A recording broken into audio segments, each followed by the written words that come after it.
Welcome back to Coffee with Danny and V, everybody. I'm your host, Vanessa Ford, co-founder of Menolabs. And I'm Danielle Jacobs, the other co-founder of Menolabs, and Vanessa's wonderful friend. Actually, she's my wonderful friend. Let's put it that way. We're each other's friends. No, seriously, we've been friends for 20 years, and I gotta say, I think back to that first dinner that we had. Our husbands introduced us. Yes. That's how we know each other originally. And I think back to that first dinner, and if you'd have told me that you and I were going to do this together Right? 20 years ago, I'd have been like, nah. But here we are. And hold on. You got a hair, and I think it might be mine. All disclosure, I found my first gray hair this morning. I thought that's what she was going for. It was on this side underneath.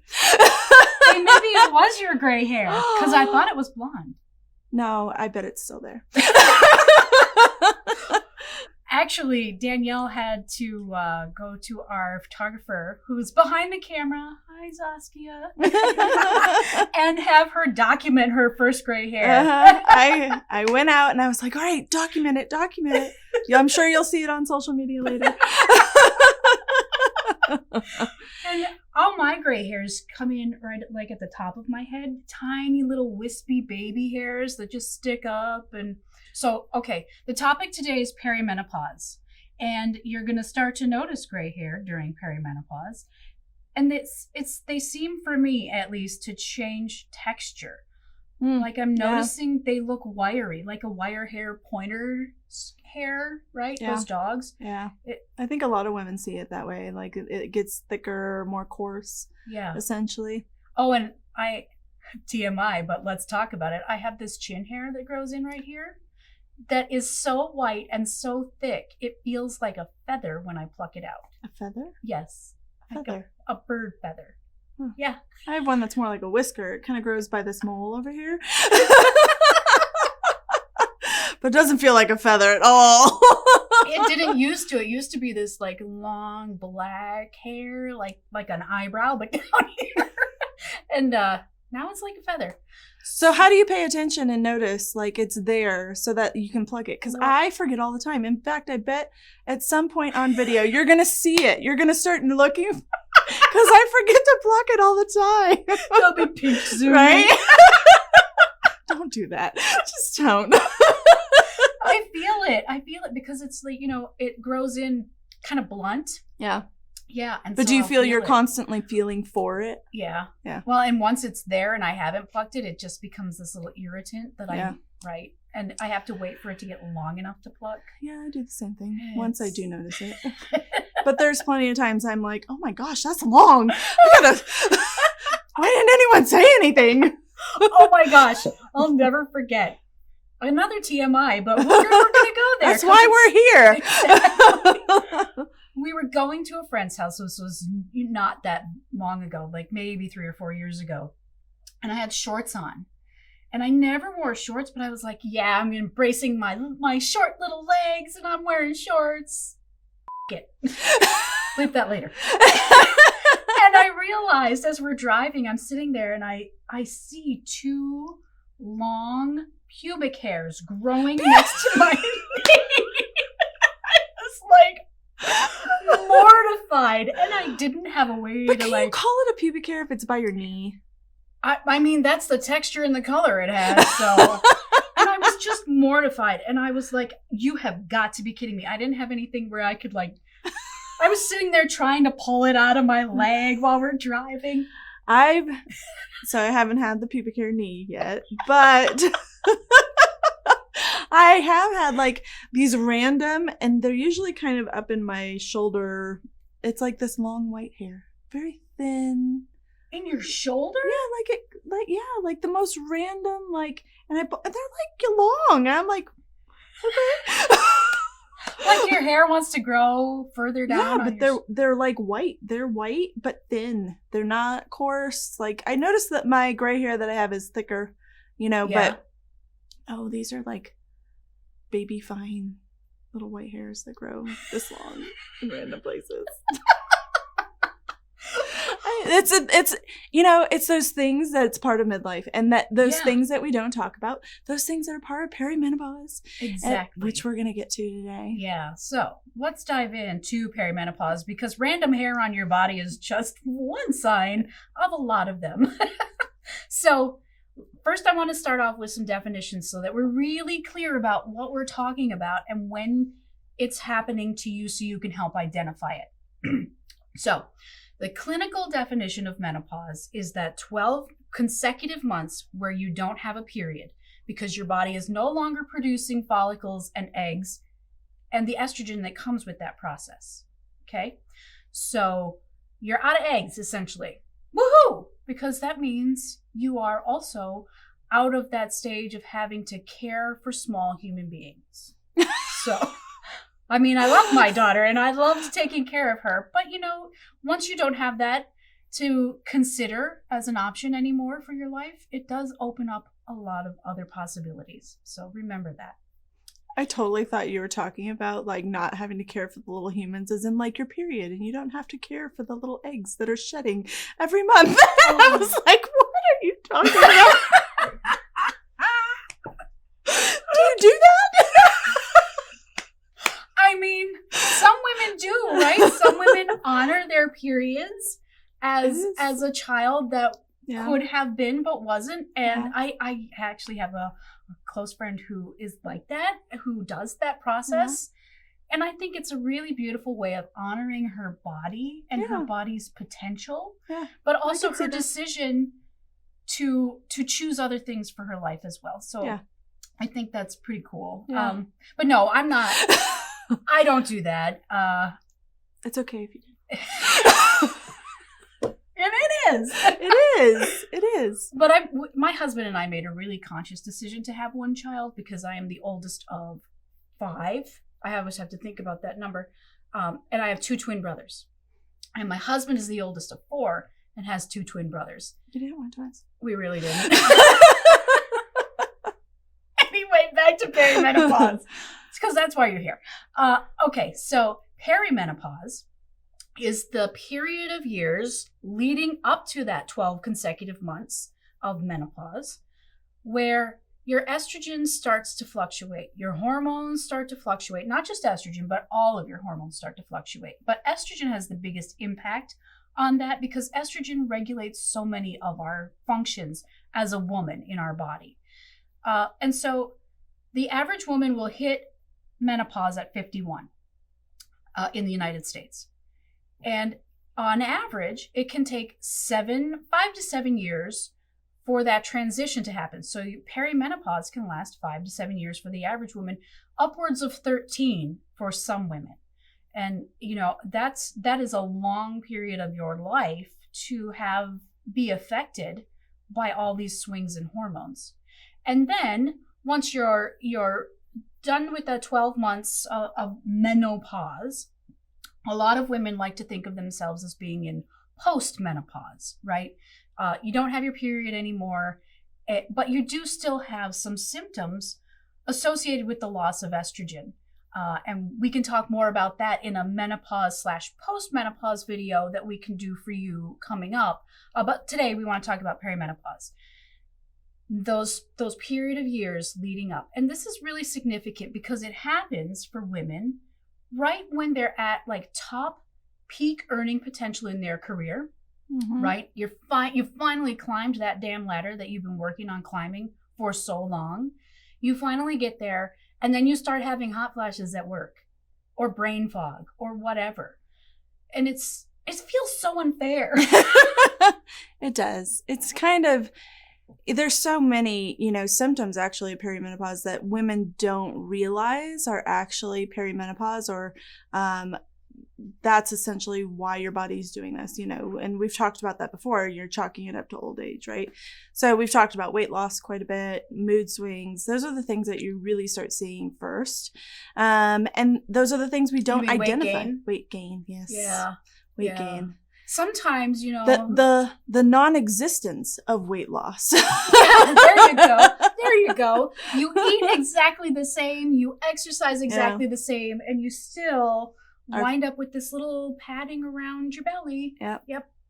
So, I think women don't realize the existence of perimenopause a lot of times. We've heard in our past, so, we have this whole thing that we've been trying to, bring to light, which is women don't talk about it. So we're encouraging women to talk about it. Menopause in general, what you're feeling, what you're going through. I think that as hard as it is, and I think we have a hard time opening up to the TMI and all of that stuff, but it's so important for validation for other women to understand that they're not alone. And not crazy, because sometimes these symptoms can make you feel like you're developing Alzheimer's or losing your mind. And it's just these estrogen fluctuations that are messing with your brain. Yeah. So, perimenopause, it starts with your estrogen decline, which in some women can start around the age of actually 35. Most women will start noticing or understanding that they're in perimenopause at around 40. And I think that's the more traditional age, between 40 and 45, that they really start identifying that they're going into menopause. And again, we've talked about that. I need to sneeze. Look at the light. My grandmother gave me this fantastic, you got to look right in a bright light, and then it'll happen. When I sneeze. Like, it's okay. I'm afraid to Oh, I mean, I wouldn't mind if you turned your head the other way. All right. It's not going to happen now, is it? I think we've cleared it up. Which that leads to me and one of my personal issues, which is incontinence. Oh, yep. And sneezing does it for me. You sneeze, or you laugh too hard, yeah. Or you cough, and Yep. The coughing. Oh my gosh. Yep. Absolutely. So, they make these underwear, period underwear, and I've been thinking, would that help? Because I don't want to wear a panty liner all the time, just in case I sneeze or cough. But like, I would love to hear how other women approach incontinence, because that's something when you sneeze or you cough or whatever, because that's something that I deal with and you deal with, and I think is pretty common. I think it is, and I think, so for me, I noticed it not necessarily from my transition into menopause, but from having babies.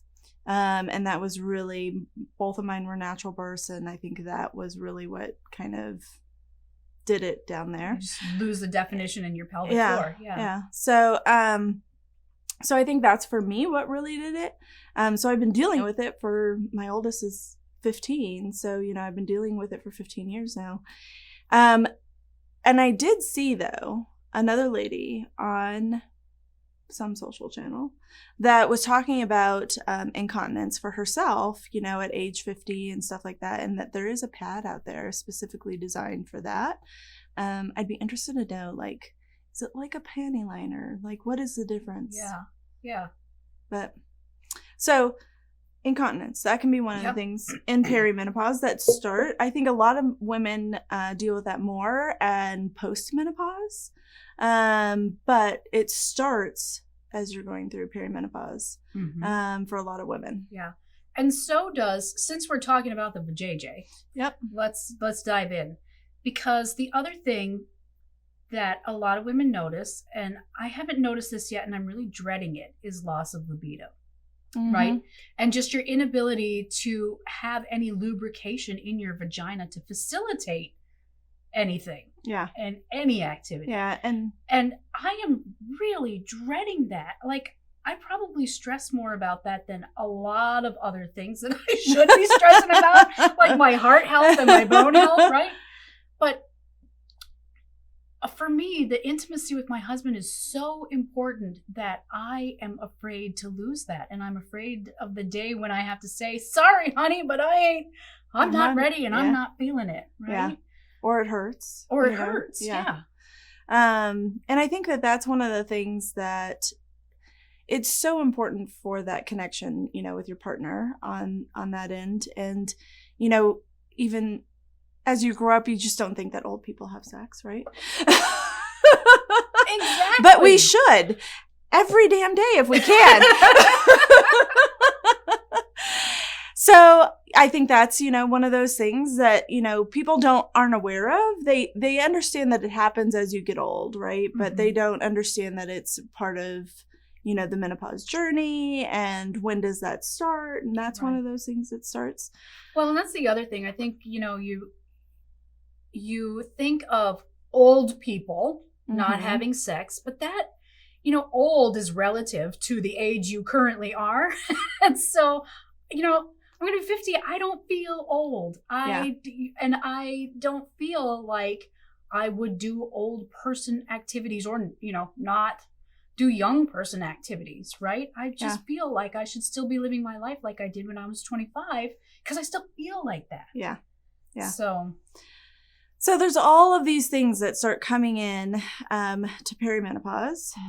You've got, what are some others? I know you had allergies was one of the things that you talked about, dry eyes. Yeah, my allergies and my dry eyes. And I'm not sure if the dry eyes are caused by the allergies, because sometimes this eye will get really, really weepy and just like trickle down my face. It looks like I'm crying, but it's just my allergies. But other times it'll just be dry as a bone, but my nose will be, off the charts runny. It's the weirdest thing, but it's definitely brought on by perimenopause. I talked at length with my doctor about this, who finally gave me an inhaler because they're so bad. It's crazy how you don't think about these things, and we don't talk about them, so we don't know to expect them. Thank God I have a doctor who tells me this stuff. Who actually understands. And that's a whole other conversation, I know from so many women that, they're frustrated by their doctors not actually listening or not having the knowledge around menopause. They feel very degraded because they, are handed, one option, which is HRT. A lot of women aren't open to that option. A lot of women are.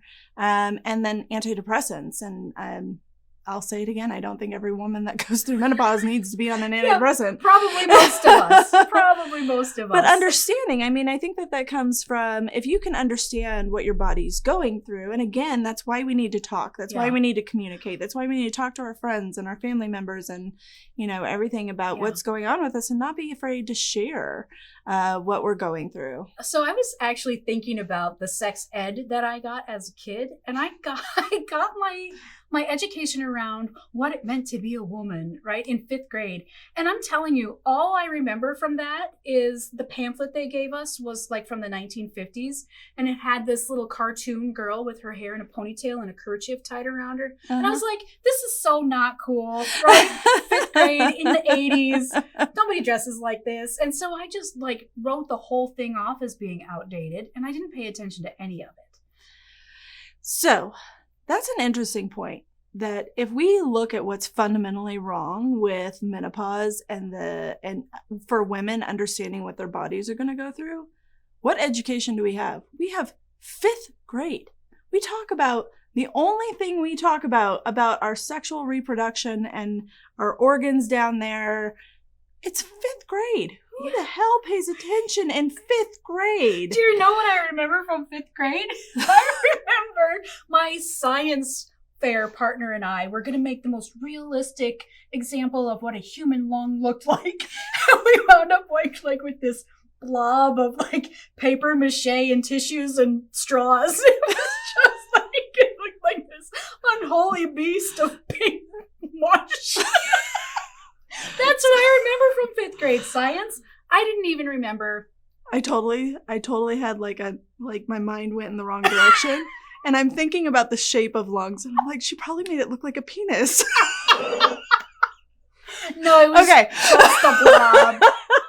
It was just a blob of mush. But I don't even remember what they told me in 5th grade sex ed class. I had to go re-educate myself many, many years later. And that's the problem too. So now, because 5th grade is the only exposure we get to it, of course we don't retain it. We don't even understand. Yeah. I remember the diaphragm of the uterus, and that's about it. I really don't remember a whole lot about it. And then we have to go re-educate ourselves. Yes. So that in itself is, in one sense, kind of dangerous. Yeah. Because we don't have the knowledge, and we're trying to educate ourselves with things that are on the internet or, YouTube videos and stuff. And, there's a lot of women out there that I think that are coming out that are professionals that know what they're talking about. And unfortunately, there's a lot of information out there that is false information. Yeah. And we were talking about this earlier. The internet just doesn't have a way of identifying what's false and filtering out credible stuff for you. So, and that's been one of our biggest pushes is we want to bring credible information to you, true science-based information around menopause, the things that you can expect, and what you're going through, and the tools to help you manage and find those answers, because that's where we're at. We have to find the answers for ourselves. So just as you got older and you had to educate yourself about, whatever it was that you wanted to know about your female anatomy or what you were going to go through as a female hormonally, whatever, we're at that with menopause as well. We're educating ourselves on menopause. Exactly. And it's scary, every answer leads to cancer on Google, right? Yeah. Well, or you start to, so one of the other symptoms I think we don't talk a lot about with perimenopause is, you have irregular periods and cramps. And those cramps and those irregular periods will help lead to things like diarrhea, right? And so we're in midlife and we think suddenly I must have IBS or some other form of issue with our bowels, but really you can trace it back to estrogen fluctuations. It's so frustrating that a lot of these things can be traced back to the fact that when estrogen fluctuates, a woman's body can't regulate every single system it needs to regulate, 100%, like it could when you were 25. Yeah. And I think, on that note too, we've got I think what women don't realize, we've talked about a lot of different symptoms that affect women going into perimenopause that you might not realize. But there's also 40 plus symptoms of menopause that you start experiencing in perimenopause, because that is your transition period to losing your period for a full 12 months. So if you think about it too, like, we've created taboo around menopause, right? It's definitely that, signifier that you're old and, or you're in this older period of your life. But what we don't realize is that menopause, the definition of menopause is no period for 12 months. Now, leading up to that period, you're going to have irregularities in period. You could have it for 3 months, then not for a month. Then, you're going to have it for 6 months. And then all of a sudden you don't have it for 6 months. And then guess what? It comes back for 1 month. And then guess what? It goes away, So it's inconsistent. But all of that leading up to the fact that you have no period for 12 months, which means that most of your estrogen depletion that's going to happen through your life is done. The part that affects you the most is perimenopause, the part where you're in that decline. And that's when your body is just going through chaos and it's going through all these things. So we don't really identify that as perimenopause and that's what's happening. So I have this really interesting statistic out of the UK. There's not a lot of research in the US right now around this, but the UK is a little further advanced than we are in terms of, having conversations around menopause. And there are, hold on, I got to think about, it's 14 million lost days reported by women who are trying to manage their menopause symptoms. Can you imagine? And here's the other thing that is a US statistic. The average woman in the United States will spend $20,000 trying to mitigate her perimenopause symptoms. $20,000. Which is sad. And which is why we're here. Yeah, exactly. And I asked myself, well, how the hell could you spend $20,000 on this? And then I started thinking, okay, all the clothes I have to now start thinking about buying because I can't wear polyester type fabrics anymore. I've got to wear, breathable linen and all of this stuff to deal with hot flashes. And I might try to find like a bracelet or something that's going to like a physical mechanism to help me deal with hot flashes. And we're just talking about hot flashes so far, right? I try medication. I try the antidepressants that my doctor gives me, and I got to pay out the nose for my insurance. I got to try the HRT. It's so frustrating. So frustrating. If we can just, take away the pink tax for women, and that includes your perimenopause journey. It's just another freaking pink tax. I'm sorry, I get on my high horse. Well, and it's infuriating. Yeah. I mean, for us, the more, we dive into this every day. And I think you and I get really passionate about it, behind scenes. And sometimes I feel like we don't show that to our customers, how frustrating, and to our followers or, anyone who's found us, that it is so frustrating. And it gets us hyped up and mad and, that this is just, it's crazy. Yeah. It literally is crazy, and it's crazy that the research into menopause hasn't been there, and it's finally getting some light. Yeah. And maybe the scientific community will understand that men in their studies is not the right way to go, because that's where it's been. Yeah, exactly. There's so many things, that we have conversations about that. It's infuriating. It really is. And you know what? I think that makes a really good topic for one of these Coffee with Danny and V's. Come back and see what makes us angry. Because we got a lot to say on this. There is so much that's broken. And we've said that over and over, but we haven't really said what's broken. So maybe that's the next conversation we need to have. What's broken in your menopause journey, and how we're helping you fix it. The next time on Coffee with Danny and V. We'll see you then. Bye-bye.